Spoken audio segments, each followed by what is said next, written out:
Praise lord. ఈ రాత్రికాల సమయంలో ఫేస్బుక్ ద్వారా మీ మధ్యలోనికి రావడానికి దేవుడు చెప్పిన కృపను బట్టి వందనాలు చెల్లించుకుంటున్నాను. మనము స్పిరిచువల్ వార్ఫేర్ అనే సిరీస్ లో 16 రకాలైనటువంటి strong men's of the demonic strongholds ఏవైతే ఉన్నాయో వాటి గురించి కులంకషంగా మాట్లాడడానికి దేవాది దేవుడు నాకు ఇచ్చినటువంటి కృపను బట్టి వందనాలు చెల్లించుకుంటున్నాం.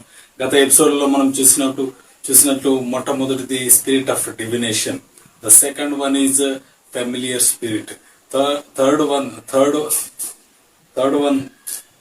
వచ్చేసి ద స్పిరిట్ ఆఫ్ జెలస్. ఈరోజు మనము ఈ సమయంలో the spirit of lying spirit గురించి మనం ధ్యానించాలని దేవాది దేవుడు నాకు బయలుపరిచిన దేవునికి మహిమ కలుగును గాక. ఈ యొక్క అబద్ధపు ఆత్మ, the spirit of deception, spirit of lying, ఈ స్పిరిట్ ఆఫ్ లయింగ్ గురించి మనము చాలా క్లుప్తంగా మనము ధ్యానించుకుందాం. దేవునికి మహిమ కలుగును గాక. ఈ యొక్క స్పిరిట్ ఆఫ్ లయింగ్ గురించి మనకు అనేకమైనటువంటి విషయాలు మనకు బైబిల్లో రాయబడి ఉన్నాయి. ఈ బైబిల్లో రాయబడిన వాటన్నిటిని మనం క్రోడీకరించి ఈ యొక్క మర్మంను మనం తెలుసుకొని ఈ యొక్క spirit of deception and spirit of lying నుంచి అబద్ధపు ఆత్మ నుండి మనం ఎలాగూ తప్పింపబడాలి, ఎలాగూ విడిపింపబడాలని మనము ఈ యొక్క ఉదయకాల సమయంలో మనము ధ్యానించుదాం. దేవునికి మహిమ కలుగును గాక. హల్లెలూయా. దేవునికి మహిమ కలుగును గాక. మనం అందరం చూసినట్లయితే ఈ యొక్క లయింగ్ స్పిరిట్ ను అనేక రకాలుగా పిలుస్తారు. It's a strong deception spirit. ఇది ఒక స్ట్రాంగ్ మెన్. ఈ స్ట్రాంగ్ మెన్ బలవంతుడైనటువంటి ఈ దురాత్మ ఈ స్ట్రాంగ్ డిసెప్షన్ చేత, బలమైనటువంటి మోసము చేత అది తెలివిగా అనేక మందిని మోసం చేస్తుందని ఈ యొక్క సమయంలో నేను మీకు తెలియజేస్తున్నాను. దేవునికి మహిమ కలుగును గాక. ఈ మోసపూరితమైన ఆత్మ నుండి మనము విడిపింపబడాలి. అలాగే చూసినట్లయితే ఫ్లటరింగ్ చేస్తుంది, ఇచ్చకములు ఆడుతూ ఉంటుంది. ఫ్లటరింగ్ చేయడం, మన రెచ్చగొట్టడం, అలాగే నీ మీద ఒకరి మీద నీ మీదకి ఇలా మొత్తం అన్ని కూడా వాళ్ళను రెచ్చగొడుతూ వారిని మోసం చేయడానికి ప్రయత్నం చేస్తుందని ఈ యొక్క సమయంలో మనం తెలుసుకోవాలి. దేవునికి మహిమ కలుగును గాక. అవును, ఈ యొక్క ఫ్లటరింగ్ స్పిరిట్ అనేకమైన మోసాలకు గురి చేస్తూ మోసం చేస్తుందని ఈ యొక్క సమయంలో నేను మీకు తెలియజేస్తున్నా. అలాగే చూసినట్లయితే రిలీజియస్ బాండేజెస్ గురి చేస్తుంది. ఈ యొక్క స్ట్రాంగ్ మ్యాన్ రిలీజియస్ బాండేజెస్ ను క్రియేట్ చేస్తుంది. దేవునికి మహిమ కలుగును గాక. ఈ యొక్క రిలీజియస్ బాండేజ్ లో మనల్ని నాశనం చేసి ఆ యొక్క రిలీజియస్ బాండేజ్ లోనికి మనల్ని నడిపించి మనల్ని మోసం చేస్తుందని ఈ యొక్క సమయంలో మనము తెలుసుకోవాలి. దేవునికి మహిమ కలుగును గాక. హల్లెలూయా. ఈ యొక్క రిలీజియస్ బాండేజెస్ కాకుండా ఫాల్స్ ప్రాఫిట్స్ ను అనేక మందికి రెచ్చగొడుతుంది. ఫాల్స్ ప్రాఫిట్స్ గా వారు అనేక మందిని మోసం చేయడం, అబద్ధం చెప్పడం, దేవుడి చెప్పిన మాట కాదనకుండా అనేకమైనటువంటి అబద్ధముల చేత ఈ యొక్క అంత్య దినములలో అనేక మందిని మోసపుచ్చే ఆత్మగా ఉన్నట్టుగా మనము చూడవచ్చు. దేవునికి మహిమ కలుగును గాక. ఈ యొక్క మోసపూరితమైన ఆత్మను మనం గమనించాలి, గ్రహించకుండా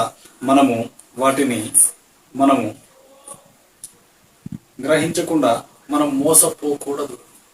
ఇది ఒక మోసపుచ్చే ఆత్మ అని, అబద్ధము చెప్పే ఆత్మ అని చెప్పేసి మీరందరూ కూడా గమనించాలని నేను ఈ యొక్క సమయంలో మీకు తెలియజేస్తున్నాను. దేవునికి మహిమ కలుగును గాక. అవును, ఈ యొక్క మోసపుచ్చే ఆత్మలు ఈ యొక్క అంత్యతి కాలంలో వస్తుందని యేసు ప్రభు కూడా తన యొక్క ప్రసంగంలో అనేకంగా చెప్పినట్టుగా మనము చూడవచ్చు. దేవునికి మహిమ కలుగును గాక. ఈ యొక్క ఫాల్స్ ప్రాఫిట్స్ ను ఉపయోగించుకొని అలాగే అక్విజేషన్ చేస్తుంది, నేరారోపణ చేస్తుంది, నీ మీద నిందలను మోపుతుంది, నీ మీద లేనిపోని అని అబద్ధములను కల్పించి చెబుతూ ఉన్నది. కాబట్టి వీటన్నిటి నుండి కూడా మనము ప్రొటెక్ట్ చేయబడాలి, మనము గ్రహించాలి. ఈ యొక్క స్ట్రాంగ్ మెన్ నుండి మనము విడిపింపబడాలి.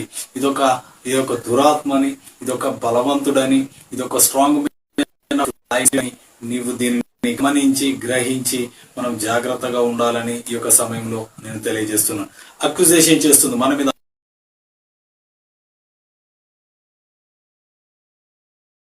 అక్కడ ఇక్కడ ఇట్లా చెప్తా ఉంటారు, అబద్ధం చెప్తా ఉంటారు, నీ గురించి లేనిపోని అని కల్పించి చెప్తా ఉంటుంది. కల్పితాలను చెబుతూ ఉండేటువంటిది ఒక ఆత్మ అని. అలాగే గాసిప్ చేస్తుంది,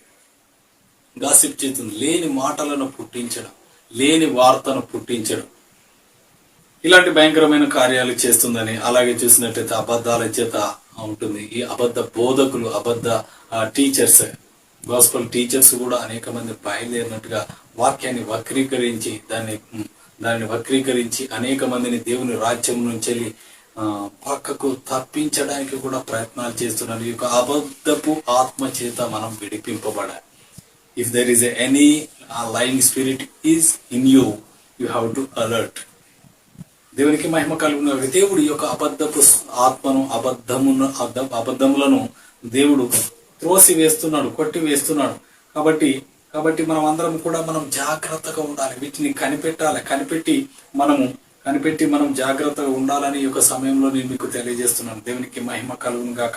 మనం లేదంటే మనము బోల్తా పడిపోతాం, మనం మోసపరచబడి మనము దేవుని యొక్క సన్నిధిలో నుండి, దేవుని యొక్క రాజ్యంలో నుండి వెలివేయబడతామని చెప్పేసి మీరు ఈ సమయంలో గ్రహిస్తూ ఉండాలని నేను తెలియజేస్తున్నాను. దేవునికి మహిమ కలుగును గాక. అనేకమైనటువంటి సందర్భాలు, అనేకమైనటువంటి ఈ యొక్క విషయాలను బైబిల్ గ్రంథంలో నుంచి ఈ అబద్ధములకు సంబంధించి దేవుడు నాకు బయలుపరిచిన ఈ కొద్ది సమయంలో నేను మీకు తెలియజేయాలని నేను కోరుతున్నాను. దేవునికి మహిమ కలుగును గాక. మనందరం కలిసి రెండవ వృత్తాంతము సెకండ్ క్రానికల్ 18వ అధ్యాయం 18th chapter, 2nd Chronicle 18th chapter 22nd verse నేను చదువుతున్నాను. చూడండి, ఇక్కడ దేవుడి యొక్క అబద్ధంలాడే ఆత్మను పంపించినట్టుగా మనము చూడవచ్చు. ఇక్కడ యెహోవా నీ ప్రవక్తలకు వీరి నోట అబద్ధములాడు ఆత్మను ఉంచి ఉన్నాడు, యెహోవా నీ మీద కీడు పలికించి ఉన్నాడని చెప్పాను. దేవునికి మహిమ కలుగును. ఇక్కడ అబద్ధము ఆడేది ఒక ఆత్మ అని, ఇట్స్ ఎ లయింగ్ స్పిరిట్ అని. ఒక వ్యక్తి అబద్ధం ఆడుతున్నాడని కాదు, కానీ ఇట్స్ ఒక spirit, it's a spirit of lies. ఈ స్పిరిట్ ఆఫ్ లైస్ ను గమనించాలని నేను తెలియజేస్తున్నాను. దేవునికి మహిమ కలుగును గాక. ఇది అనేకమైనటువంటి అబద్ధములను పలుకుతూ ఉంటుంది. ఈ స్పిరిట్ ఆఫ్ లైయింగ్ పని ఏంటండి? అబద్ధాలు చెప్పడమే దాని పని. అలాగే చూసినట్లయితే మనం సామ్స్, కీర్తన గ్రంథం సామ్స్ 31 chapter 18th verse లో కూడా చక్కని మాట ఉన్నది. చూడండి, 31వ అధ్యాయం కీర్తనలు 31వ అధ్యాయం 18వ వచనం. ఇక్కడ 17 నుంచి చదువుతున్నాను, మీకు చక్కగా అర్థమవుతుంది. Book of Psalms 31 chapter 17th onwards. యెహోవా నీకు మెరపెట్టి ఉన్నాను, నన్ను సిగ్గు నొందనీయకుము. భక్తిహీనులు సిగ్గుపడుదురు గాక, పాతాళం నందు వారు మౌనులై యుందురు గాక. అబద్ధికుల పెదవులు మూయబడును గాక, వారు గర్వమును అసహ్యమును అగపరచుచు నీతిమంతుల మీద కఠోరముగా మాటలు పలుకుదురు గాక. అవును, ఒక నీతిమంతి ఇక్కడ దావీదు రాస్తున్నాడు ఈ 31వ కీర్తన. ఆయన ఏమంటున్నాడు? అబద్ధికుల పెదవులు మూయబడును గాక. అబద్ధాలు పలుకుతున్నారు అక్కడ ప్రజలు, వ్యతిరేకతలు. ఆ వ్యతిరేకులందరూ కూడా అబద్ధాలు చెప్తున్నారు. వాళ్ళ గర్వం చేత, అసహ్యము చేత నీతిమంతుల మీద కఠోరమైనటువంటి అబద్ధాలను పలుకుచూ ఉన్నారు. అప్పుడు ఈ యొక్క దావీదు భక్తుడు దేవునికి రాస్తున్నాడు, ప్రభువా నీతిమంతుల మీద కఠోరమైన మాటలు పలుకుచున్నారు, అబద్ధములు పలుకుచున్నారు, ప్రభువా దయచేసి నీవు మేలు దయచేయమని చెప్పేసి ఈ యొక్క దావీదు భక్తుడు అంటున్నట్టుగా మనం చూడవచ్చు. ఇంకా 78వ కీర్తనలో కూడా 78వ కీర్తనలో పొంకుతారంట, మాటలతో, నోటితో పొంకుతారంట. ఈ మాట చదివి నేను కూడా ఆశ్చర్యపోయినాను. పొంకడం కూడా ఉంటుందా అని. ఎస్, అన్ని కూడా రాయబడుతున్నాయి దేవుని గ్రంథంలో, బైబిల్ గ్రంథంలో. అన్ని కూడా ఆ దేవుడు మనందరి బెనిఫిట్ కోసం అన్ని రాపిచ్చి పెడతాడు. ఇంకోటి 78వ కీర్తన 36, 37 వచనంలో మనం చూసినట్లయితే 36 and 37, ఆయనను వారి హృదయము ఆయన ఎడల స్థిరంగా ఉండలేదు, ఆయన నిబంధనను వారు నమ్మకముగా గాయకొనలేదు, నోటి మాటతో వారు ఆయనను ముఖస్తుతి చేసిరి, తమ నాలుకలతో ఆయన యొద్ద బొంకిరి. హల్లెలూయా. దేవుని దగ్గరనే బొంకుతున్నారండి. ఇప్పుడు కూడా మనం చూడవచ్చు అనేక మంది దేవుని ముంగట, దేవుని సన్నిధిలో, ప్రజల ఎదుట అనేకమైనటువంటి మాటలు, చెయ్యలేని మాటలు, చేతగాని మాటలు మాట్లాడుతూ ఉంటారు. మాట్లాడి నేను ఇది చేస్తాము అది చేస్తామని చెప్పి డంబాచారం పలుకుతారు. అలాంటి వారు ఏమీ చేయరని ఈ సమయంలో నేను తెలియజేస్తున్నాను. దేవునికి మహిమ కలుగును గాక. నోటి మాటతో వారు ఆయన ముఖస్థుతి చేస్తారు, నోటి మాటలతో దేవుని స్తుతిస్తారు, అంతే తప్ప వారు పనుల విషయాలకు వచ్చేసరికి ఏమి కూడా చేయలేరు. అలాగే తమ నాలుకలతో ఆయన యుద్ధ బొంకిరంట, బొంకుతారు వారు, ఇది చేస్తా అది చేస్తా అట్లా చేస్తా ఇట్లా చేస్తా. కాదండి, దేవుని దగ్గర మనం ఎలాంటి ఈ బొంకుడు అట్లాంటిది ఏమీ చేయకూడదు. ఇట్లాంటివన్నీ కూడా దేవునికి అసహ్యమైన కార్యాలండి. God hates such things, God hates the lies. నీ దగ్గర నువ్వు పర్ఫెక్ట్ గా ఉండాలి. దేవుడు ఇవన్నిటిని కూడా అసహ్యించుకుంటాడంట. ఈ హేట్స్ సచ్ థింగ్స్. ఈ మాట చూద్దాం మనం సామెతల గ్రంథంలో, చాలా చక్కగా ఉన్నది. సామెతల గ్రంథం, book of Proverbs 6th chapter 16 to 19 వరకు ఉన్నటువంటి దేవుడు అసహించుకున్నటువంటి 7 కార్యాలు ఉన్నాయండి. 7 things గాడ్ హేట్స్. చాలా మటుకు ఈ హేట్స్ 7 things. అది చూడండి మీరు 16th verse, Proverbs chapter 16th. యెహోవాకు అసహ్యములైనవి 6 కలవు, 7 ఆయనకు ఏహ్యములు. 7 హేయమైన కార్యాలు దేవునికి ఉన్నాయి ఇక్కడ. అవి అనగా 17th verse, అహంకార దృష్టి, బాగా చూస్తూ ఉంటాం ఒకరికి. అలాగే కళ్ళలాడు నాలుక, ఎప్పుడు మాట్లాడుతున్నాడు, బడబడ బడబడ బడబడ డబ్బలో రాలేసి మాట్లాడి ఎప్పుడు మాట్లాడుతూ ఉంటారు. కళ్ళలాడు నాలుకయు, నిరపరాధులను చంపు చేతులు, ద కిల్లింగ్ హ్యాండ్స్. అలాగే దుర్యోచనుడు యోచించు హృదయం, ద హార్ట్. అవును, ఈ హృదయం చాలా ఘోరమైనది. ఇర్మియా గ్రంథం 17:10 మనం చూడవచ్చు. హృదయము ఘోరమైన వ్యాధి కలిగినది. ఏం చేస్తుంది ఆ వ్యాధి కలిగింది? దురాలోచనలు చేస్తుంది, విక్డ్ థాట్స్ ను కలిగి ఉంటుంది. అలాగే చూడండి, కీడు చేయుటకు త్వరపడి పరులెత్తు పాదములు. పాదాల గురించి కూడా, కీడు చేయడంటే పాదాలు పరిగెత్తుకొని వెళ్తాయంట. అలాంటి పాదాలు, ఏదైనా గొడవలు అంటే, కీడు చేయాలంటే, ఏదైనా గొడవ చేయాలంటే పరిగెత్తుకొని ఉరుకుతా ఉంటారు. హైదరాబాద్ లో చూసినట్లయితే. హల్లెలూయా, దేవునికి మహిమ కలుగును గాక. 19th verse, లేని వాటిని పలుకు అబద్ధ సాక్షి. అవును, లేని వాటిని పలికేవాడు అబద్ధపు సాక్షి. అక్కడ ఏమి జరగదు, నిజం ఉండదు, కానీ అబద్ధం పలుకుతా ఉంటాడు. ఈ అబద్ధము పలికే సాక్షిని గురించి. అలాగే అన్నదమ్ములలో జగడములు పుట్టించువాడు. అన్నదమ్ములోని జగడాలు పుట్టిస్తాను, డీవియేషన్ కలగజేస్తా ఉంటాడు, డిసీవ్ చేస్తా ఉంటాడు. కాబట్టి ఇలాంటి యొక్క 7 కార్యాలు మరొకసారి మీకు గుర్తు చేస్తాను. ఇక్కడ చూడండి, అహంకార దృష్టి, కలలాడు నాలుక, నిరపరాధులను చంపు చేతులు, దుర్యోచనలు యోచించు హృదయము, కీడు చేయుటకు పరిగెత్తు పాదములు, లేని వాటిని పలుకు అబద్ధ సాక్షియు, అన్నదమ్ములలో జగడములు పుట్టించువాడు. ఇక్కడ ది 7 things, ఈ 7 things కూడా దేవునికి అసహ్యమైన, దేవుడు అసహించుకునే కార్యాలని ఇక్కడ ప్రొవర్బ్స్ 6th chapter 16 to 19 ఉన్నటువంటి వాక్యాల ద్వారా మనము హెచ్చరింపబడాలి. దేవునికి మహిమ కలుగును గాక. అలాగే చూసినట్లయితే మన అంతరంగంలో ఎలాంటి ద్వేషం గాని, కోపం గాని, అబద్ధం గాని, ఏమి మనం పగ గాని ఉంచుకోకూడదండి. అబద్ధి కూడా అవన్నీ కూడా ఉంచుకుంటుంటాడు. ఆ మాట కూడా చూడండి, ప్రొవర్బ్స్ 10th chapter 10వ అధ్యాయం, సామెతలు 10:18 చూసినట్లయితే ఇక్కడ చూడండి, అంతరంగమున పగ ఉంచుకుని వాడు అబద్ధికుడు.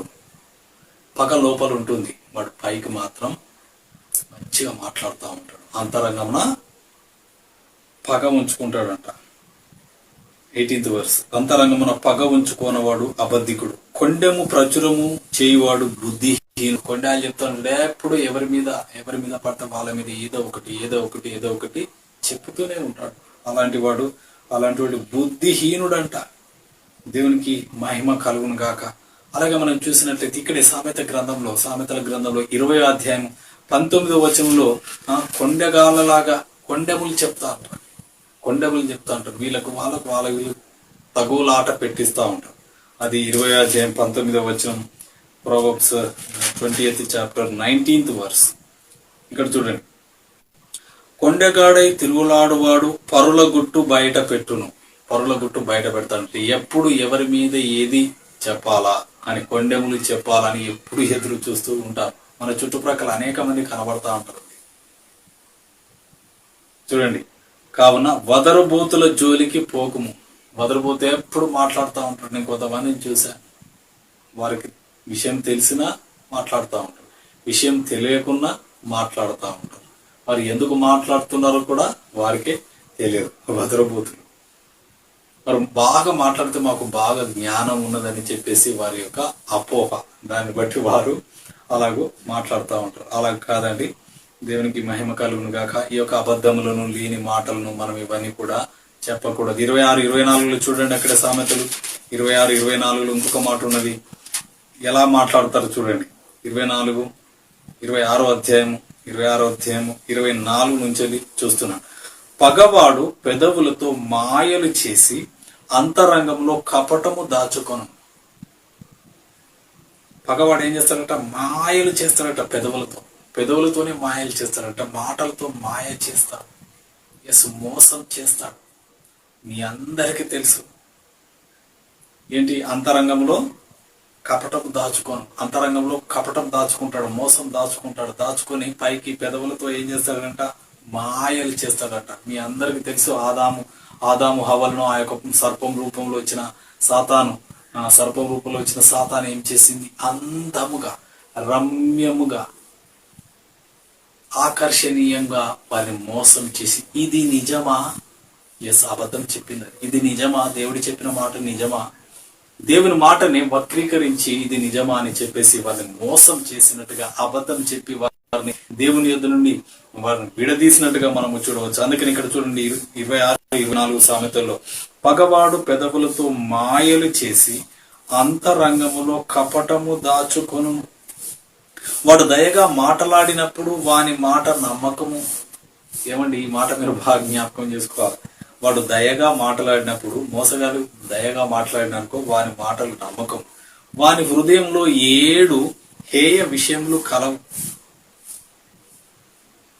7 హేయమైన విషయాలు ఉంటాయట వాని హృదయంలో. కానీ వాడు పైకి మాత్రం దయగా మాట్లాడుతాడంట, మాట్లాడతాడంట. ఇంకా చూడండి 26వ వచనం, వాడు తన ద్వేషమును కపట వేషము చేత దాచుకొను. సమాజంలో వాని చెడుతనము బయలుపరచబడదు. తన ద్వేషాన్ని కపటం చేత దాచుకుంటాడు. లోపల ఈర్ష్య కలిగి ఉంటాడు, పైకి తీయగా మాట్లాడుతూ ఉంటాడు, మంచిగా మాట్లాడుతూ ఉంటాడు. వాళ్ళ గురించి చాలా జాగ్రత్తగా ఉన్నారని బైబిల్ గ్రంథమే తెలియజేస్తుంది. అది నా మాట కాదు. దయచేసి మనం అందరం అలర్ట్ గా ఉండాలని, ఈ యొక్క అబద్ధపు ఆత్మను గురించి, ఈ యొక్క స్పిరిట్ ఆఫ్ లైస్ గురించి మనం అందరం జాగ్రత్తగా ఉండాలని దేవుడు ముందుగానే మన అందరినీ అలర్ట్ చేయడానికి, జాగ్రత్త పరచడానికి ఈ యొక్క బైబిల్ గ్రంథంలో అన్ని రాపించి నిక్షిప్తం చేసి ఉంచినాడు. దేవునికి మహిమ కలుగును గాక. ఇది కాకుండా ఇంకా మనం ఇంకా వేరే రకంగా ఇలా అవుతుంది, అలా అవుతుంది, నాకు బాగా తెలివి ఉన్నదని అంటే ఓవర్ యాక్షన్ పోతే మనము ఓడిపోతాం. ఓడిపోయి మనం చేసేది ఏం లేదు. ఆ సాతాను చేతికి చిక్కినప్పుడు అది చీల్చి చెండాడుతుందని మీకు తెలియజేస్తున్నాను. అలాగే 29:5 కూడా ఇంకొక మాటను చూడండి. ఇక్కడే 29:5 ప్రొవర్బ్స్ 29:5, తన పొరుగువానితో ఇచ్చకములాడువాడు వాని పట్టుకొనుటకు వల వేయువాడు. నీతో ఇచ్చకములాడుతున్నాడా? కన్నింగా మాట్లాడుతున్నాడా? కన్నింగా మాట్లాడుతున్నాడంటే నీకు ఒక ట్రాప్ సిద్ధం చేసినాడు. ట్రాప్ చేసి ఆ ట్రాప్ లో, ఆ వలలో నిన్ను పట్టుకుంటాడు. పట్టుకొని నీ జీవితాన్ని నాశనం చేస్తాడు. ఇది లోక సంబంధమైనటువంటి జ్ఞానంతో మనం ఉండడమే కాకుండా పరలోక సంబంధమైనటువంటి జ్ఞానం చేత మనం నింపబడాలి. దేవునికి మహిమ కలుగును గాక. ఈ యొక్క అబద్ధపు ఆత్మ అనేకంగా మనుషులను మోసం చేస్తుంది. కాబట్టి మనము ఈ యొక్క స్పిరిట్ ఆఫ్ లైస్ అనే స్ట్రాంగ్ మెను నుంచి, ఇది ఒక దురాత్మని నేను మొదటినే చెప్పినాను, ఇది ఒక ఆత్మ. It's a lying spirit. అనేక రకాలుగా మాట్లాడుతుంది.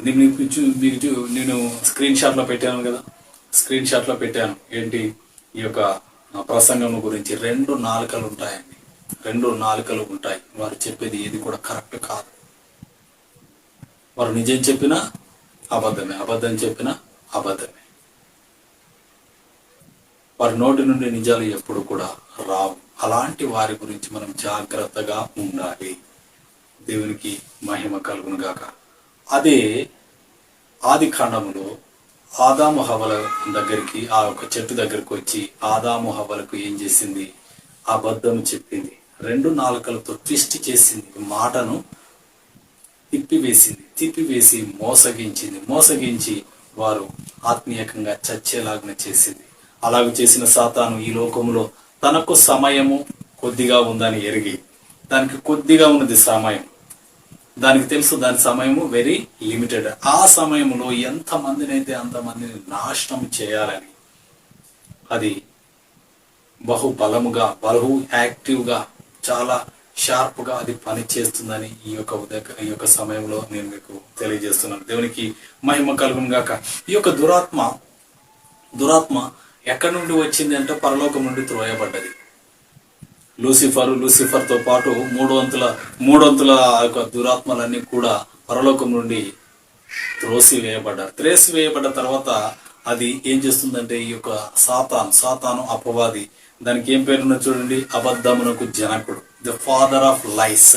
ఆ మాట చూడండి, యోహాను సువార్త 8వ అధ్యాయము, book of John 8th chapter 44 verse 44వ వచనం. 8 యోహాను సువార్త 8:44. మీరు మీ తండ్రి యగు అపవాది సంబంధులు, మీ తండ్రి దురాశలు నెరవేర్చ గోరుచున్నారు. ఆది నుండి వాడు నరహంతకుడై ఉండి సత్యమందు నిలిచిన వాడు కాడు, వాని యందు సత్యమే లేదు.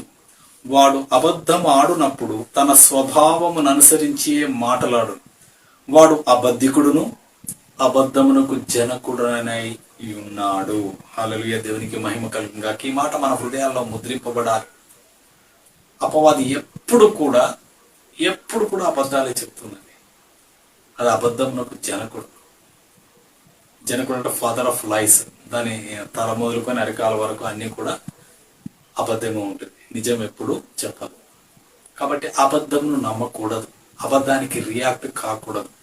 అనేకమైనటువంటి సందర్భాలను మనం చూడవచ్చు. అనేక మంది జీవితాలలో కొంతమంది రెచ్చగొడతా అంటారు, నువ్వు గొప్ప, అలాగైతే ఇది చేసి చూంచు, అది చేసి చూంచు. అవసరం లేదండి. అబద్ధమునకు రియాక్ట్ కావాల్సిన అవసరం లేదు. నువ్వెవరో, నీ ఐడెంటిటీ ఏంటో నీకు దేవునికి తెలిస్తే చాలు. ఇంకోడు గుర్తించాల్సిన అవసరం లేదు. నరకప్రాయుడు అయిపోయేవాడు వాడు వచ్చి నేను టెంప్ట్ చేస్తే నువ్వు టెంప్ట్ కావాల్సిన అవసరం లేదు. You have to know your identity. ఆ ఐడెంటిటీ తెలియకనే ఆదాము పడిపోయినాడు. కానీ నీవు ఆ ఐడెంటిటీ కలిగి ఉండాలి. ఆ ఐడెంటిటీని నువ్వు గుర్తించాలి. నువ్వెవరు, దేవుని కుమారుడు, ఈ కుమార్తె అని చెప్పేసి నువ్వు గుర్తించాలి. దేవుని కుమారుడు నువ్వు దురాత్మకు వీటికి రియాక్ట్ కావాల్సిన అవసరం లేదు. Don't tempt by anyone. ఆడెప్పుడు అబద్ధాలు చెప్తాడు. అబద్ధాలకు నువ్వు రియాక్ట్ కావాల్సిన అవసరం లేదని ఈ యొక్క సమయంలో తెలియజేస్తున్నాను. ఆది కాండంలోనే అది మోసపరిచింది. ఇది నిజమా అన్నది. దేవుడు అన్నాడు, ఇది తింటే చేస్తావు అన్నాడు. కానీ తినేలా ఇది నిజమా, నువ్వు నిజంగా చచ్చిపోతారా, మీరు చావనే చావరు. ఎస్, ఫస్ట్ క్వశ్చన్ మార్క్ ఏదైనా తోటలో వచ్చింది. క్వశ్చన్ మార్క్ ఎప్పుడు ఎలా ఉంటుందంటే ఈ ఫామ్ లో ఉంటుంది. క్వశ్చన్ మార్క్ ఎప్పుడు ఫామ్ రూపంలో వస్తుంది. నీ దగ్గరికి ఏదైనా క్వశ్చన్ వచ్చిందంటే ఆగు, డోంట్ రియాక్ట్. సర్పెంట్ ఆకారంలో ఏదైనా ప్రశ్న నీ ముందుకు వస్తే ఎవరి ద్వారా వచ్చినా ఆ క్వశ్చన్ గురించి కాస్త ఆగు. అదే ట్రైన్ దగ్గర ఉంటుంది కదండి, రెడ్ సిగ్నల్ దగ్గర, రోడ్డు దగ్గర, ఆ యొక్క 4 రోడ్ల దగ్గర ఉంటుంది కదా. రెడ్ సిగ్నల్ తర్వాత ఎల్లో సిగ్నల్ తర్వాత గ్రీన్ సిగ్నల్. రెడ్ అంటే స్టాప్, ఆగు. నీ దగ్గరకు ఒక క్వశ్చన్ మార్క్ వచ్చింది, ఒక సర్పెంట్ వచ్చిందా, ఒక సాతాను వచ్చిందా, ఒక అబద్ధికుడు వచ్చినాడా, just stop, don't react perfectly. అంటే ఎల్లో థింక్ చేసిన తర్వాత దెన్ అప్పుడు you have to move. Green light పడుతుంది, అప్పుడు మూవ్. అదే అబద్ధమా నిజమా అని you have to design it. వివేచించి అడుగు ముందుకు వేయాలని ఈ యొక్క సమయంలో నేను మీకు తెలియజేస్తున్నాను. దేవునికి మహిమ కలుగును గాక. ఈ యొక్క అబద్ధము పలకకూడదని, అబద్ధము అనే దాని దగ్గరికి రానియద్దని అప్పుడు పాత నిబంధన గ్రంథంలోనే మోషే ద్వారా ఇశ్రాయేలు ప్రజలకు ఇచ్చిన 10 ఆజ్ఞల్లో ఈ యొక్క ఆజ్ఞ కూడా ఉంది. అబద్ధ సాక్ష్యం పలకకూడదంట. నిర్గమకాండం 20వ అధ్యాయం 16వ వచనం మనం చూసినట్లయితే, నీ పొరుగు వాని మీద నువ్వు అబద్ధ సాక్ష్యము పలకకూడదు, అబద్ధం చెప్పకూడదు నీ ఎదుటి వాని మీద. అదొక ఆజ్ఞగా ఉంటున్నది. ఆ ఆజ్ఞను మనం మీరకూడదు. పాత నిబంధనలే ఉన్న ఆజ్ఞ క్రొత్త నిబంధనకు వచ్చినాక ఇంకెంత కఠినంగా ఉంటుంది చూడండి. కాబట్టి ఆ ఆజ్ఞను మీరకూడదని ప్రభు సెలవిస్తున్నాడు. అలాగే చూడండి, ప్రకటన గ్రంథంలో చూశాను నేను. అసలు ప్రకటన గ్రంథంలో చాలా మంది, నేను పాస్టర్గా నేను వింటాను, అనేక మంది నాతో చెప్తారు, పాస్టర్ గారు మేము కొన్ని చిన్న చిన్న పొరపాట్లు చేయొచ్చా అని చెప్పేసి అడుగుతా ఉంటాం. అవునండి, చిన్న పాము కరిసినా చచ్చిపోతారు, పెద్ద పాము కరిసినా చనిపోతారు. విషయం కొంచెమైనా చనిపోతారు, చాలా అయినా చనిపోతారు. అవును, నువ్వు ఈ యొక్క అబద్ధాన్ని చిన్నదైనా పెద్దదైనా దాని పర్యవసానం ఒకటే అని ఈ యొక్క సమయంలో నేను మీకు తెలియజేస్తున్నాను. అందుకని పాపం ఎంటర్టైన్ చేయకూడదు. అందుకని ఏమొస్తుందంటే పాపము వలన వచ్చు జీతము మరణం. అది చిన్నదా పెద్దదా అనేది ఏం లేదు అక్కడ. చిన్నదైనా పెద్దదైనా ఒకటే శిక్ష, మరణం. పాపం వలన వచ్చే జీతము మరణమై ఉంటుంది. నువ్వు మరణానికి గురి కావాలి, నరకానికి గురి కావాలని దేవుడు ఏనాడు కోరుకోవడం లేదు. కాబట్టి ఆ నరకం నుండి తప్పించడానికి తన కుమారుడైన యేసుక్రీస్తుని ఈ లోకానికి పంపించి నిన్ను నన్ను రక్షించడానికి ఆయన శిలువలో మరణించిన అది నిజం. ఇది నిజమా అని చెప్పేసి ఎంతో మంది విమర్శించవచ్చు, ఎంతో మంది ఎన్నో రకాలుగా విశ్వసించిన నీవు వేరే వాళ్ళ గురించి మనకు అవసరం లేదు. బట్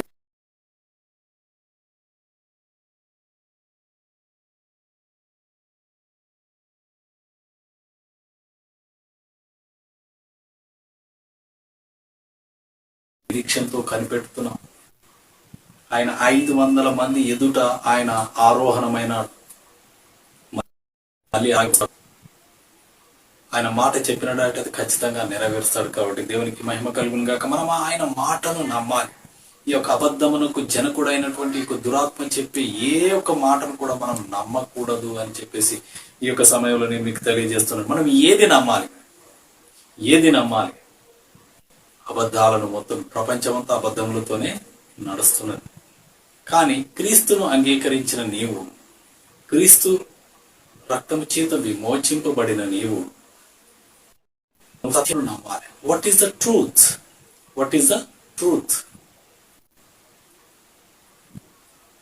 సత్యం అంటే ఏంటి? యోహాను సువార్త మొదటి అధ్యాయంలో యేసు ప్రభు వాక్యంగా ఉన్నాడు. వాక్యమైన దేవుడు. ఇక్కడ మొదటి అధ్యాయం మొదటి వచనం చూడండి. ఆది యందు వాక్యం ఉండను, వాక్యం దేవుని యొద్ద ఉండను, వాక్యము దేవుడై ఉండను. ఆయన ఆది యందు దేవుని యొద్ద ఉండెను, సమస్తమును ఆయన మూలముగా కలిగి ఉన్నది ఏది ఆయన లేకుండా కలగలేదు. ఈ వాక్యము ద్వారా సమస్తము కలిగినాయండి. సమస్తమును ఆయన మూలంగా కలిగి ఉన్నది ఏది ఆయన లేకుండా కలగలేదు. ఆ వాక్యము ద్వారా, వాక్యం అనేటువంటి ఆ వాక్యం ద్వారా సమస్తము కలిగింది. ఆ వాక్యం ఎలా వచ్చింది? ఇక్కడ చూడండి 14వ వచనము. ఆ వాక్యము శరీరధారి అయి కృపా సత్య సంపూర్ణుడిగా మన మధ్య నివసించాను. కృపా సత్య సంపూర్ణుడిగా, సత్యముగా వచ్చినాడు. అందుకని యోహాను 14:6 చూసినట్లయితే ఆయనే మార్గము, ఆయనే సత్యము, ఆయనే జీవం. Is the truth. యేసుక్రీస్తే సత్యమై ఉంటున్నాడు. పిలాతు అడుగుతాడు, సత్యం అనగా ఏంటి? అవును, యేసుక్రీస్తే సత్యం. ఆ సత్యం ఉంగడు పెట్టుకుని సత్యం అనగా ఏంటి అని చెప్పేసి అడుగుతున్నాడు. తన వాక్యమే సత్యమని యోహాను సువార్త 17:17 ఉంది. ఆ వాక్యాన్ని విశ్వసించాలి. ఆ వాక్యం గురించి సాక్ష్యం ఇవ్వడానికి మనకు యోహాను సువార్త 16వ అధ్యాయంలో చూసినట్లయితే 13వ వచనంలో 16-13 చూసినట్లయితే ఆయన ఒక ఆదరణకర్తను పంపిస్తున్నాడు. యేసుక్రీస్తు ఆరోహణమైన తర్వాత పరిశుద్ధాత్మను పంపిస్తున్నాడు. ఆ పరిశుద్ధాత్మ ఎలాంటి వాడు ఒకసారి చూడండి. 16-19 యోహాను సువార్త. అయితే ఆయన అనగా పరిశుద్ధాత్మ సత్య స్వరూపి అయిన ఆత్మ వచ్చినప్పుడు మిమ్మును సర్వ సత్యములోనికి నడిపించును.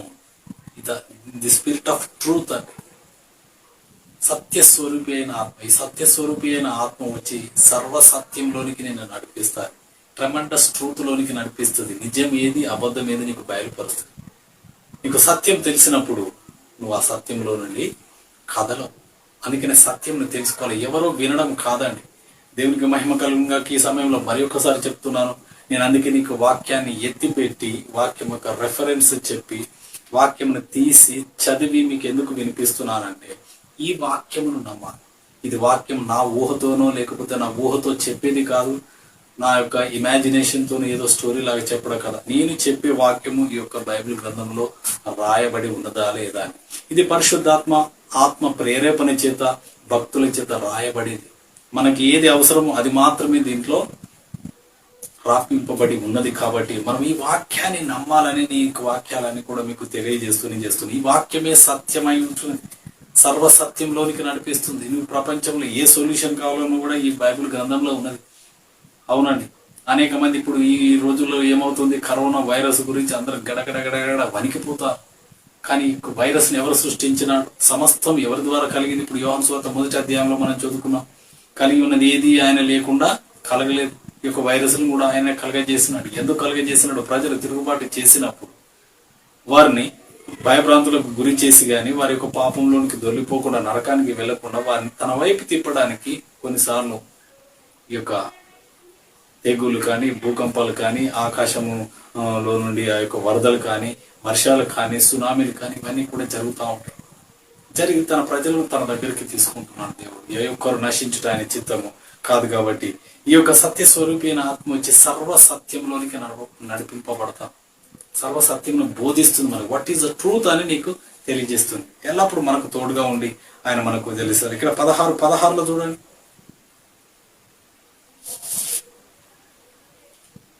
సారీ, ఇక్కడ కదండి, 14:16 ఇక్కడ 14:16 చూడండి. నేను తండ్రిని వేడుకొందును, మీ యొద్ద ఎల్లప్పుడూ నుండుటకై ఆయన వేరొక ఆదరణకర్తను అనగా సత్య స్వరూపియగు ఆత్మను మీకు అనుగ్రహించును. యేసుప్రభు చెప్తున్నాడు, నేను తండ్రిని వేడుకుంటున్నాను మీ యొద్ద ఎల్లప్పుడూ ఉండడానికి, నిన్ను విడవకుండా ఎడబాయకుండా యుగ సమాప్తి వరకు సదాకాలం నీతో కూడా ఉండడానికి ఆయన వేరొక ఆదరణకర్త, ఒక సత్య స్వరూపి అయిన ఆత్మను పంపిస్తున్నాడు. ఆయన పరిశుద్ధాత్మ. ఆయన సమస్తము నీకు బోధిస్తాడు. ఏం బోధిస్తాడు? సర్వసత్యమును బోధిస్తాడు. సర్వసత్యమును బోధిస్తాడు. ఏది అబద్ధము అని చెప్పేసి ఆయన నీకు స్పష్టంగా తెలియజేసి నిజాన్ని బోధిస్తాడు. అబద్ధం తెలుసుకోవడం కాదండి, నిజం తెలుసుకోవాలి. నిజం తెలుసుకున్నప్పుడు నువ్వు స్థిరపరచబడు. అబద్ధం తెలుసుకొని అరే నిజమే, ఇది అబద్ధం అని చెప్పేసి అంటే మన నిజమేంటి, వాట్ ఈస్ ద ట్రూత్ అనేది you have to know that truth. తెలుసుకున్నప్పుడు మనము బలపరచబడతాం. దేవునికి మహిమ కలుగును గాక. అలాగే చూసినట్లయితే మనము యోహాను సువార్త 4వ అధ్యాయంలో తండ్రి దేవుడు కూడా ఆయన ఆత్మతో సత్యంతో ఆరాధించాలని తెలియజేస్తున్నాడు. ఇక్కడ చూడండి, 4:23-24 వచనాలు చదువుతున్నాను. John 4th chapter 23rd 24th verses. అయితే యథార్థముగా ఆరాధించువారు ఆత్మతోనూ సత్యంతోనూ తండ్రిని ఆరాధించు కాలము వచ్చుచున్నది. దేవుణ్ణి ఆరాధించేవారు ఆత్మతోనూ సత్యంతో ఆరాధించాలి. ఆత్మతో ఎలాగూ? ఆయన ఆత్మస్వరూపి అయిన దేవుడు. నీ ఆత్మతో ఆయన్ని కనెక్ట్ కావాలి. అట్ ద సేమ్ టైంలో యూ హ్యావ్ టు సత్యంతో ఉండాలి, సత్యంతో నింపబడాలి. సత్యము ఎరిగి నువ్వు దేవుని స్తుతించాలి. దేవునికి మహిమ కలుగును గాక.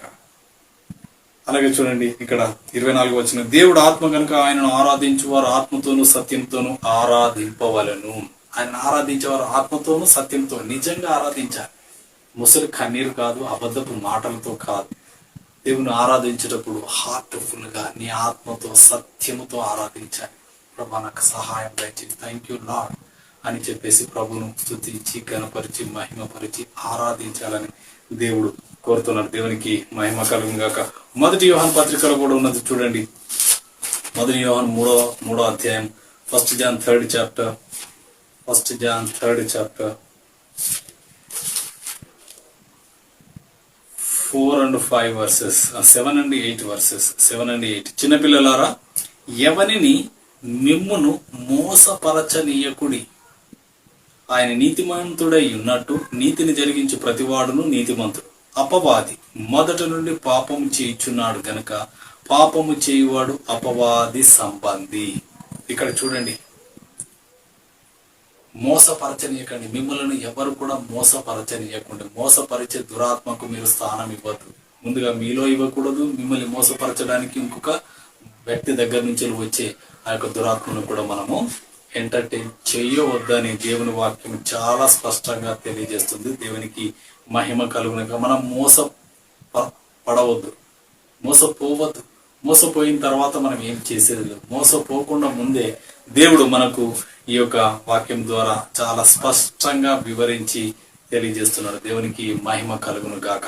నీవు మోసంతో నింపబడ్డా, నువ్వు మోసపోయినా ఈ రెండు రకాలు కూడా ఒకటే ఉన్నది. కాబట్టి ఆ యొక్క spirit of lie, the strong men of spirit of lies తో మనము మోసపరచబడవద్దు. మనం కూడా మోసంతో నింపబడి ఉండకూడదు. You have to stay in the truth. సత్యముతో నింపబడాలి. సర్వ సత్యములో మనం నిలిచి ఉండాలి.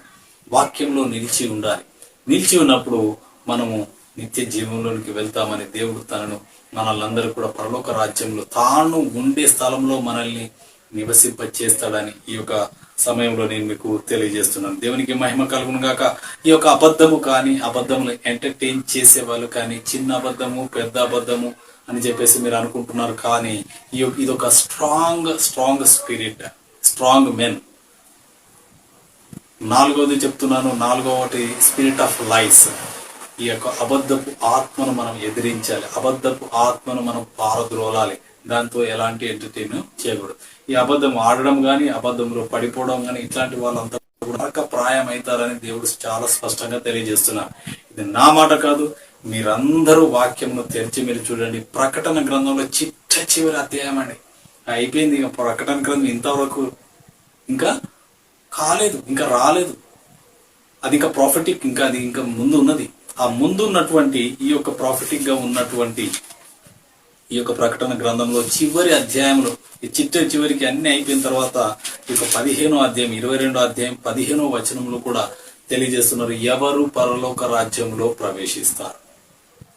Who can enter in to the Kingdom of haven. ఆ మాట చూడండి, book of revolution 22nd chapter 15th verse. కుక్కలను, మాంత్రికులను, వ్యభిచారులను, నరహంతకులను, విగ్రహారాధికులను, అబద్ధమును ప్రేమించి జరిగించు ప్రతి వాడును వెలపట నుండు. హల్లెలూయా. ఈ మాట చేత మనం భయపడాలి. ఈ మాట అవును, అబద్ధమును ప్రేమించి దాన్ని జరిగించేవాడు బయట ఉంటాడు. పరలోకం బయట అంటే మొత్తం నిత్య నరకం, అది నిత్య అగ్నిలోనికి పడవేస్తాడని దేవుడు యొక్క చివరి అధ్యాయంలో రాపించి ఉంచినట్టుగా మనం చూడవచ్చు. అలాగే 21:8 కూడా ఉన్నది చూడండి. 28:1 కూడా ఎవరు అసలు పరలోక రాజ్యంలోకి వెళ్ళరు. అక్కడే చూడండి, పిరికి వారు, అవిశ్వాసులను, అసహ్యులను, నరహంతకులను, వ్యభిచారులను, మాంత్రికులను, విగ్రహారాధికులను, అబద్ధికులందరూ అగ్ని గంధకములతో మండు గుండంలో పాలు పొందుదురు. ఇది రెండవ మరణము. అబద్ధికులందరండి. ఇది నా మాట కాదు. దయచేసి మీ బైబిల్లో ఉన్నటువంటి మీ బైబిల్లో మీరు వెతకండి. 21:8 వచనం, 22:15 వచనంలో ఉన్నది. అబద్ధకులను దేవుడు ఎంటర్టైన్ చేయాలి. అబద్ధమునకు జనకుడు అయినటువంటి సాతాను సంబంధికులని చెప్పేసి చెప్తా ఉన్నాడు. దేవునికి మహిమ కలుగుగా. అనేకమైనటువంటి వాక్యాలు ఉన్నాయి. నేను మీకు ఇవన్నీ వివరించడానికి నాకు సమయం లేదు. కానీ 2వ పేతురు పత్రిక చూసినట్లయితే 2వ పేతురు పత్రిక 2వ అధ్యాయం అంతా చూస్తే అబద్ధ ప్రవక్తల గురించి ఉన్నాయి. అబద్ధ ప్రవక్తలు ఈ రోజులలో అనేకమైనటువంటి అబద్ధ ప్రవక్తలు బయలుదేరుతున్నారు.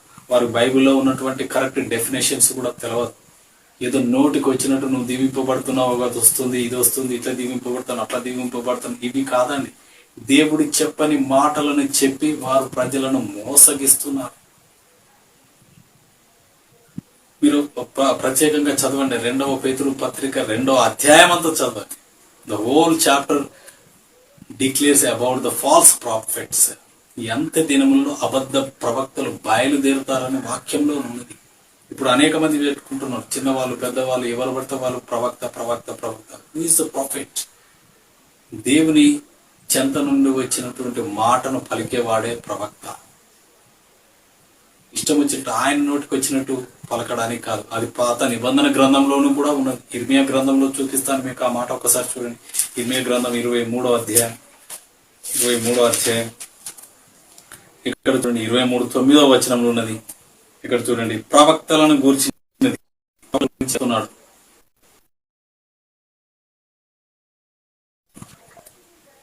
Jeremiah 23rd chapter 9th verse. ప్రవక్తలను గూర్చినది, యెహోవాను గూర్చి ఆయన పరిశుద్ధ మాటలను గూర్చి నా గుండె నాలో పగులుచున్నది, నా ఎముకలని కదులుచున్నవి. నేను మత్తిల్లిన వాని వలను ద్రాక్షరస వశరుడనై బలాఢ్యుని వలనే ఉన్నాను. దేశం వ్యభిచారులతో నిండి ఉన్నది. జనుల నడవడి చెడ్డదాయను, వారి శౌర్యము అన్యాయమునకు ఉపయోగించుచున్నది. కనుక శాపగ్రస్తమైన దేశము దుఃఖపడుచున్నది. అడవి బిల్లు ఎండిపోయినాయి. ప్రవక్తలేమి యాజకులు అందరూ అపవిత్రులు. ఇక్కడ చూడండి, ప్రవక్తలేమి యాజకులు అందరూ అపవిత్రులు. ఇక్కడ చూడండి, నా మందిరంలో వారి చెడుతనం నాకు కనబడి, ఇదే యెహోవా వాక్కు. ప్రవక్తలకు చెప్తున్నాడండి గొప్ప వార్నింగ్. నువ్వేం చెప్తున్నావు? దయచేసి నేను ప్రవక్తలను విమర్శించడం కదా, వారు ఏమి చెప్తున్నారు, is a right profit or wrong, అది గమనించండి. మిమ్మల్ని మ్యానిపులేట్ చేయడానికి ఉపయోగించే మాటలు కాదని. దేవుని వాక్యమునకు మించి దేవుడు ఏది చేయడు. హల్లెలూయా. దేవుడు ఏదని చెప్తున్నాడు, అది వాక్యంలో రాయబడినది. అకార్డింగ్ టు ద వర్డ్ మనము దేవుని వాక్యమును కానీ ప్రాఫెసీ కానీ ఏదైనా నమ్మాలని ఈ యొక్క సమయం నేను మీకు తెలియజేస్తున్నాను. అందుకే నేను దేవుని వాక్యం చాలా స్పష్టమైంది. ఆకాశము భూమి గతించిపోతుంది కానీ ఈ నా మాటలు గతించవు. గతించని ఈ మాటల మీద నీ యొక్క జీవితాన్ని, నీ కుటుంబాన్ని, నీ యొక్క ఆత్మీయ జీవితాన్ని కట్టుకోవాలని ఈ యొక్క సమయంలో నేను తెలియజేస్తున్నాను. దేవునికి మహిమ కలుగును గాక. అందుకనే మనం మోసపరచబడకూడదు. The spirit of lies is a very strong spirit. ఇది బలమైనటువంటి దురాత్మ. ఈ దురాత్మలను మనం బంధించాలి. నేను రూట్ కాజెస్ అని కూడా ప్రతి ప్రసంగంలో చెప్తున్నా. రూట్ కాజెస్ అన్ని కూడా ఒకటే అని గలతీ పత్రిక 5:18, 19, 20 వచనాల్లో ఉంటుంది. శరీర కార్యాలు, ఈ శరీర కార్యాలన్నిటి ద్వారా ఓపెన్ డోర్ దానికి అవుతుంది. నువ్వు మోసపరచబడ్డావా, నీకు ఆ దురాత్మ చెప్తుంది నువ్వు మోసపోయినా కదా, నువ్వు కూడా ఇంకోరిని మోసం చేయి. ఎస్, టిట్ ఫర్ ట్యాట్ చేయి, నువ్వు ఇంకోరిని మోసం చేయి. వాళ్ళు నేను చెప్తున్నావు కదా, నువ్వు ఇంకా వేరే వాళ్ళని చెప్పు. వారు ఒకటి చెప్తే నువ్వు 2 చెప్పు, నువ్వు 2 చెప్తే 4 చెప్పు అని చెప్పి ఇలాగూ కుటుంబాలను, ఇలాగూ సంఘాలను, సమాజమును, రిలేషన్షిప్ను అన్నిటిని కూడా కొలాప్స్ చేస్తున్నాయి. నేను మిమ్మల్ని హెచ్చరిస్తున్నాను. యూ హ్యావ్ టు అలర్ట్, జాగ్రత్తగా ఉండాలి. దేవునికి మహిమ కలుగును గాక. భార్య భర్తల మధ్య అనేక మంది చిచ్చు పెట్టే వాళ్ళని చూస్తాం మనం. వాళ్ళ మాటలు నమ్మకండి. దేవునికి మహిమ కలుగును గాక. అందుకని ఈ యొక్క అబద్ధపు ఆత్మలను మనం దరికి రానివ్వకూడదు. ఈ అబద్ధపు ఆత్మలు అది మీరు చూడండి, మనం ఏమాత్రం ఎంటర్టైన్ చేయొద్దు. నేను ప్రతిసారి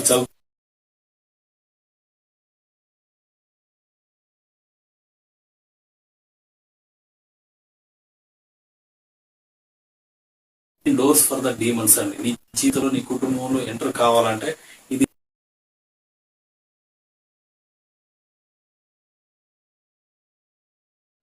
19th and 20th verse. శరీర కార్యములు స్పష్టమైనవి. అవేమనగా ఆరాధన, అభిచారము, ద్వేషములు, కలహము, మత్సరములు, క్రోధములు, భేదములు, విమతములు, అసూయలు, మత్తతలు, అల్లరితో కూడిన ఆటపాటాలు. These are all the least of the deceptive doors. మోసపూరితమైనటువంటి ద్వారాలు. వీటిని ఒక్కటి తెరిచినావా అవి పరిగెత్తుకొని ఒక్కటి రాదండి. మత్తయి సువార్త 12వ అధ్యాయంలో మనం చూసినట్లయితే 44వ అధ్యాయం వచనంలో చూస్తే 1 వెళ్ళి 7 తీసుకొని వస్తాయంట. ఒకటి రాదు. 7 వచ్చి నీకు హృదయంలో నివాసం చేసి నీ జీవితాన్ని నాశనం చేస్తేనే నేను తెలియజేస్తాను. అందుకనే మనకు దేవుడు తెలియజేసినాడు, మనకు అధికారం ఇచ్చినాడు. విశ్వాసకి యేసు రక్తం చేత విమోచింపబడి పరిశుద్ధిగా ఉన్నటువంటి విశ్వాసకి అధికారం ఇచ్చినాడు, శక్తిని ఇచ్చినాడు. He gave us power and authority. Power వేరు, అథారిటీ వేరు. దేవునికి మహిమ కలుగును గాక. పవర్ సాతాను కూడా ఉంది, కానీ అథారిటీ లేదు. అందుకని 2 కావాలి, పవర్ అండ్ అథారిటీ కావాలి. ఈ అథారిటీ పవర్తో మనము అపవాది క్రియలను లయం చేయడానికి దేవుడు మనకు అధికారం ఇచ్చినాడు.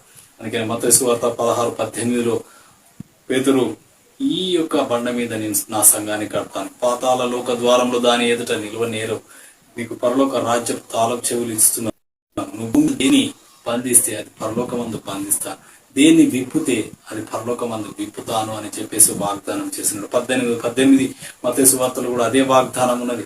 నువ్వు భూలోకమందు దేన్ని బంధిస్తే దాన్ని పరలోకమందు బంధిస్తాను. You have to bind and loose అని చెప్పేసి అంటున్నాడు. You have to binding authority ఉంది నీకు. లూజింగ్ అథారిటీ ఉన్నది. You have to use that power and authority అని ఈ యొక్క సమయంలో నేను మీకు తెలియజేస్తున్నాను. దేవునికి మహిమ కలుగును గాక. అలాగే చూసినట్లయితే పరిశుద్ధాత్మ శక్తి చేత మనం నింపబడి సర్వసత్యంలోనికి నడిపింపబడాలి. ఈ లీడ్ అంటూ ద ట్రూత్, ట్రెమండస్ ట్రూత్. ఆ ట్రెమండస్ ట్రూత్ లోనికి వెళ్ళి మనం దేవుని కార్యాలను మనం పొందుకోవాలని ఈ సమయంలో నేను మీకు తెలియజేస్తూ నా ఈ మాటలు ముగిస్తున్నాను. ఈ యొక్క స్పిరిట్ ఆఫ్ లైఫ్ యొక్క స్ట్రాంగ్ మెన్ నుంచి మనం విడిపింపబడాలి.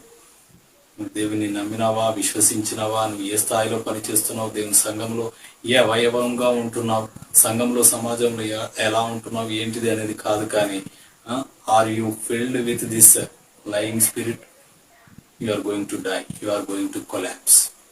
అది ఎవరిని టాలరేట్ చేయదు. కాబట్టి జాగ్రత్తగా ఉండి మనము ఈ యొక్క స్పిరిట్ నుంచి మనం విడుదల పొందుకొని దేవుని దీవెనలు పొందుకోవాలని ఈ సమయంలో తెలియజేస్తున్న ఈ మాటలు ముగిస్తూ, ఈ కార్యక్రమం మీకు దీవెనకరంగా మేలుకరంగా ఉన్నట్లయితే మీరు లైక్ చేయండి. మీ యొక్క లవ్డ్ వన్స్ కి, మీకు తెలిసిన వారికి ఈ యొక్క కార్యక్రమాన్ని మీరు షేర్ చేయండి. అలాగే ఏదైనా ప్రార్థన అవసరత కానీ ఇంకేదైనా కామెంట్ రాయాలనుకున్నప్పుడు మీరు కామెంట్ లో రాసి మీ యొక్క ఎక్స్పీరియన్స్ తెలియజేయవలసిందిగా నేను కోరుతున్నాను. దేవునికి మహిమ కలుగునుగా. మనం అందరం ఏకీభవించి ప్రార్థన చేద్దాం. ఈ యొక్క స్పిరిట్ ఆఫ్ లైఫ్ చేత నింపబడి ఉన్నావా? దాని నుంచి విడుదల పొందలేకపోతున్నావా? విశ్వాసంతో నాతో కలిసి ఏకీభవించి ప్రార్థన చేసినప్పుడు దేవుడు నిన్ను ఆ యొక్క నాట్ ఏ బ్యారియర్.